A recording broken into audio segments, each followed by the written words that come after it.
नमस्कार, आप देख रहे हैं यूनाइटेड जेके और मैं हूं सुरिंदर शर्मा। जम्मू कश्मीर में बारिश की वजह से जो तबाही हुई है वो आप सबके सामने है, पूरी दुनिया या देश के सामने है। और बड़ी बात यह है कि जो माता वैष्णो देवी लैंडस्लाइड की जो घटना हुई है उसमें अब तक 33 के करीब जो लोग हैं उनके मारे जाने की खबर है, यानी डेड बॉडी जो है वो रिकवर की गई हैं। और जो जानकार हैं वो ये भी मान रहे हैं कि ये आंकड़ा अभी और बढ़ सकता है। बड़ा सवाल ये है कि जब जम्मू कश्मीर में अलर्ट था तो फिर ये यात्रा क्यों नहीं रोकी गई? क्या इन मौतों को रोका जा सकता था? इन लोगों को बचाया जा सकता था? ये जो लैंडस्लाइड हुआ है और श्राइन बोर्ड जो है वो क्यों इस तरह की लापरवाही करता रहा है और लोगों की जान के साथ जो खिलवाड़ है वो होता है? कौन इसके लिए जिम्मेदार है? किसे दोषी माना जाए? और क्या इस तरह की जो लापरवाही है वो कहीं उसके ऊपर अकाउंटेबिलिटी फिक्स होगी और भविष्य में इन लापरवाहियों को नजरअंदाज करके या रोका जा सकेगा? इसके ऊपर हमारे साथ चर्चा के लिए मौजूद हैं नवीन नवाज जी, वरिष्ठ पत्रकार हैं और ब्यूरो हेड हैं जम्मू कश्मीर दैनिक जागरण समाचार पत्र के, राष्ट्रीय अखबार है। नवीन जी, बहुत बहुत स्वागत है आपका। नवीन जी, ये जो घटना, एक तरफ तो पूरे जम्मू कश्मीर में अलर्ट और दूसरी तरफ यात्राएं धड़ाधड़ चल रही हैं। किश्तवाड़ घटना से भी क्या आप मानते हैं कि सबक नहीं लिया गया कि ऑलरेडी अलर्ट के बावजूद माता वैष्णो देवी की यात्रा चलाना ये लापरवाही है, या फिर जो श्राइन बोर्ड का जो कमर्शियल एंगल है वो छोड़ना नहीं चाहता इस चीज़ को? देखिए, ये आप इसको लापरवाही नहीं, इसको घोर लापरवाही कहेंगे। और आप ये कहेंगे कि ये एक तरह से उन्होंने यात्रियों को, जो श्रद्धालु यहाँ माता के दर्शन करने के लिए आ रहे थे, जो बोर्ड है, जो श्राइन बोर्ड के जो लोग हैं, उन्होंने उनको मौत के मुंह में धकेला है एक तरह से। देखिए, आपके पास 3-4 दिन से रेगुलर यहाँ मौसम खराब है, बिल्कुल ठीक है, मौसम विभाग आपको अलर्ट दे रहा है और सभी ने बोला है कि पहाड़ी इलाकों में यात्राएं ना करें, वहाँ भूस्खलन का खतरा है भाई, स्टोन पे आपका। और जिस जगह पे यात्रा मार्ग पे अगर श्री माता वैष्णो देवी का अगर आप देखें तो हर साल बरसात के दिनों में या सर्दियों के दिनों में वहाँ पे इस तरह की घटनाएं होती हैं, वहाँ लैंडस्लाइडिंग होती है, एकदम से फ्लैश फ्लड आता हो उस एरिया में। तो उसे देखते हुए अगर आप कल की जो घटना हुई है तो उसे आप लापरवाही नहीं कहेंगे, आप ये कहेंगे कि ये जानबूझकर उन्होंने श्रद्धालुओं को माता के यात्रा के बहाने मौत के मुंह में धकेलने का काम किया है।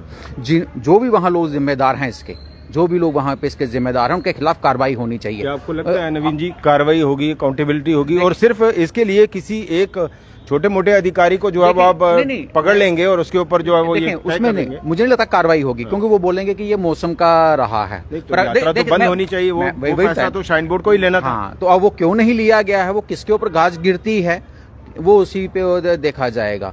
श्राइन बोर्ड को एक अपना SOP में एक चीज़ हमेशा के लिए शामिल कर लेनी चाहिए कि जब भी मौसम खराब हो उसे यात्रा को वहाँ रोकना चाहिए, क्योंकि वहाँ आप औसतन वहाँ 15 से 20 हज़ार लोग रोज यात्रा पे जाते हैं, ठीक है। तो आपके पास बेशक अच्छा इंफ्रास्ट्रक्चर है, लेकिन मौसम पे किसी का बस नहीं चलता है। तो ये भी नवीन जी हम सुन रहे हैं कि श्राइन बोर्ड जो है ये भी तर्क दे रहा है या एक्सक्यूज लेने की कोशिश कर रहा है कि भाई हमने 1-8 घंटा जो है रोकने की कोशिश की, उसके बाद श्रद्धालुओं ने जो प्रोटेस्ट कर दिया, तो अब बेहतर होता कि आप अनाउंसमेंट करते और लोगों को कहते भाई लैंडस्लाइड हो सकता है, मेजर लैंडस्लाइड हो सकता है, तो आप सेफ जगह पर जो है वो कहीं रुक जाइए। शेड्स जो है वो शेड्स के हवाले आप पूरे देखें। ऐसे है कि श्राइन बोर्ड कह रहा है कि हमने यात्रा रोकी हुई थी, ये कह रहा है ना, प्रोटेस्ट करना। आप ये बताइए कि कहीं ऐसा आपने आज की डेट में अगर आप 1 घंटे के लिए भी कहीं यात्रा रोकते हैं या कुछ होता है, हाईवे आधे घंटे के लिए बंद होता है, हर जगह खबर चली जाती है, क्या यहाँ आपने सुनी ये खबर की यात्रा रोकी गई है? नहीं ना रोकी ऑफिशियली, तो ये नहीं ये वर्जन तो नहीं आया, ठीक है ना। तो ये श्रद्धालुओं ने प्रोटेस्ट शुरू कर दिया है भाई। श्रद्धालुओं का प्रोटेस्ट जो है, आप पहले भी वहाँ कई बार प्रोटेस्ट हुए, तब नहीं आपने उनको जाने दिया, कल ही जाने क्यों दिया?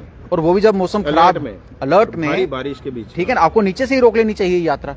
तो इसलिए आप ये कहेंगे कि ये फिर ना ये एक तरह से हो गया कि भाई अपने होता है ना कि अपने आप की जान बचाने वाला काम है कि भाई मेरी जिम्मेदारी नहीं, अब ये अपनी जिम्मेदारी से पल्ला झाड़ने वाला काम है। अब ये एक और चीज़, जैसा मैंने कहा कि किसी अब छोटे मोटे अधिकारी को उसको फिक्स कर देंगे, इंक्वायरी बिठा देंगे। बड़ी बात यह है कि जो CEO, जो मतलब चेयरमैन है बोर्ड के, LG साहब, पहलगाम हमले में भी देखा, उन्होंने हाथ जोड़े और माफ़ी मांग ली और कहा कि मैं जो है वो ये जिम्मेदारी लेता हूँ। यहाँ भी आप यही कह देंगे तो ये सिलसिला रुकेगा कब? क्यों? देखें इसमें आप ना एलजी साहब की बात करेंगे, वो ठीक है, वो इस स्टेट के हेड हैं, तो बोर्ड भी उन्हीं के अंडर आता है ना, श्राइन बोर्ड। आप बात सुने ना मेरी, ठीक है, ये उनका नैतिक, हम ये कहेंगे कि उनका ये नैतिक कर्तव्य है, उन्होंने माफी मांग ली। आप ये देखें कि एग्जीक्यूशन किसने करनी है, एग्जीक्यूशन किसने करनी है? जो एग्जीक्यूशनर जो है, जो एग्जीक्यूट कर रहा है, क्या वो इस चीज की जिम्मेदारी लेता है? देखें एलजी साहब के लिए इतना हो गया कि हाँ जी अलर्ट जारी कर दिया गया है, हर चीज रोकी गई है, ठीक है ना, कि भाई यात्रा के लिए उन्होंने क्या कहते हैं एडवाइजरी निकली हुई है पहले कि आप ट्रैकिंग के लिए नहीं जाएंगे, फलानी जगह नहीं कहा, उन्होंने कह दिया हाँ यार ठीक है। उसके बावजूद अगर नीचे लोग एग्जीक्यूट नहीं कर रहे हैं ढंग से तो उसके लिए खैर ये अलग इशू है। लेकिन आप ये देखें कि आपको एक चीज़ ध्यान रखनी चाहिए कि जो श्राइन बोर्ड जो है, वहाँ जो डेवलपमेंट हो रही है, जिस तरह से वहाँ पहाड़ों को चीरा जा रहा है, ठीक है ना, मैं काटना शब्द इस्तेमाल नहीं, मैंने चीरा जा रहा है, जिस तरह से उनको आप ये कहेंगे कि उसको बर्बाद किया जा रहा है उस पहाड़ियों को, उसके कारण तो ये होना ही है। आप एक चीज़ और नोट करें, यात्रा जो पुराने रास्ते से चलती रही है ना, बिल्कुल, आप अगर उस यात्रा उस पुराने रूट का ट्रैक आप डाटा निकालेंगे तो वहाँ उस रूट पे इस तरह की घटनाएं लैंडस्लाइड नहीं होती, क्योंकि वो हार्ड रॉक्स पे है, बिल्कुल वो पत्थरों के ऊपर है और हार्ड रॉक्स के ऊपर है। ये क्या है, ये जो सॉफ्ट एरिया है, ये उस एरिया में पत्थरों को काट के और पहाड़ों से काट के बनाया गया है। और इस एरिया में आप देखें कि आपके पास गाड़ियां इस तरफ से जा रही हैं, और भी बड़े बड़े एम्बुलेंस जा रही है, आपका डंपर जा रहा है, 24 घंटे चल रहा है, रश ज्यादा है, तो वो सारा का सारे इस इलाके में इसलिए एक मोटी वजह ये मानी जाए कि ये जो कमर्शियल एक तरह से कमर्शियलाइजेशन ऑफ यात्रा जो है वो हो रही है, या जो कमर्शियल पॉइंट है, फोकस है, उसको श्राइन बोर्ड छोड़ना नहीं चाहता। लगातार आप देखिए पहाड़ों को, वही आपने कहा, चीरा जा रहा है, जगह जगह कंस्ट्रक्शन कर रहे हैं। पहली बात तो ये है कि आपको इस पहाड़ को काटने की जरूरत क्या है, क्योंकि आपके पास भवन के आगे ऊपर आबादी नहीं है। वो कहते हैं भाई ये हमारी अचीवमेंट है, हम बड़ा इजी कर रहे हैं, हम यात्रा को फैसिलिटेट कर रहे हैं। ये देखें, वो देखो हर आदमी का अपना लॉजिक होगा, अपना तर्क होगा, ठीक है, मेरा भी अपना तर्क है, मेरे तर्क को कोई बोलेगा ये कुतर्क है।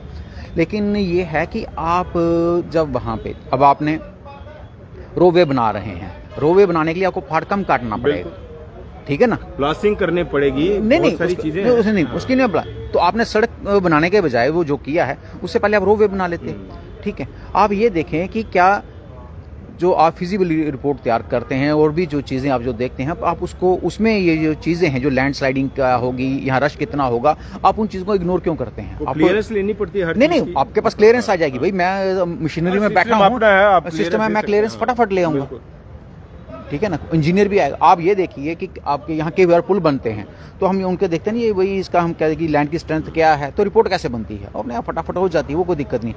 मसला ये है कि आप ने यात्रा क्यों नहीं रोकी।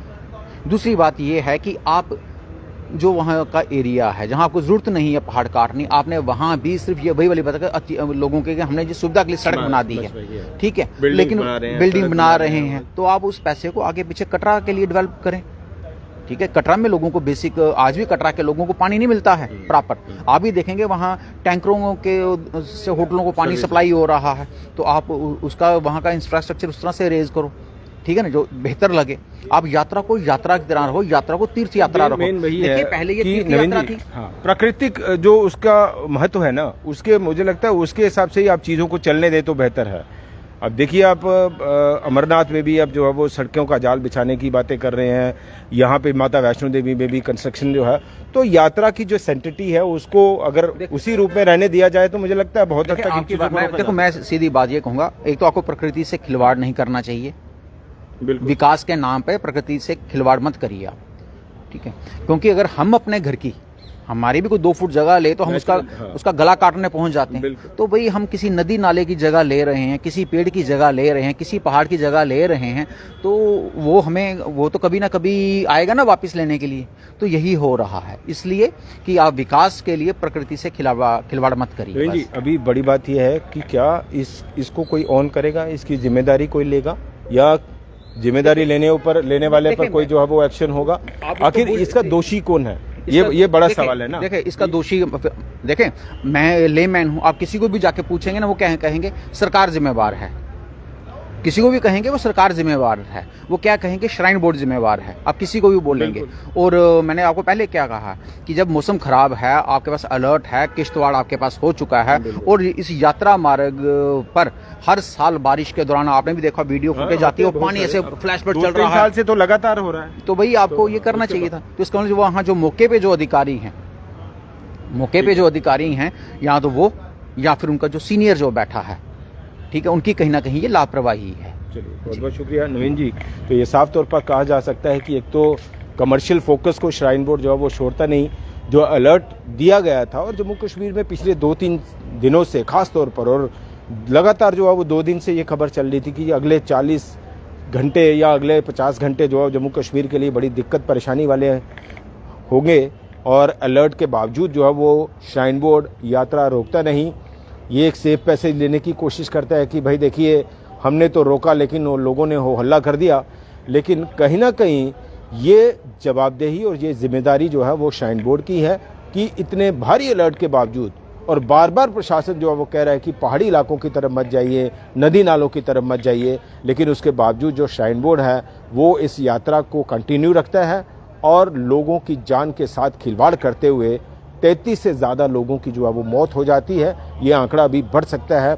अब देखना होगा कि क्या इसके ऊपर कोई इंक्वायरी आर्डर होता है, या इंक्वायरी आर्डर होने के बावजूद जो है वो फिर इंक्वायरी कभी पूरी नहीं होती और दोषी जो है वो इसी तरह से कुर्सियों पर बने रहते हैं और लोगों की जान के साथ इसी तरह से जो खिलवाड़ है वो होता रहता है।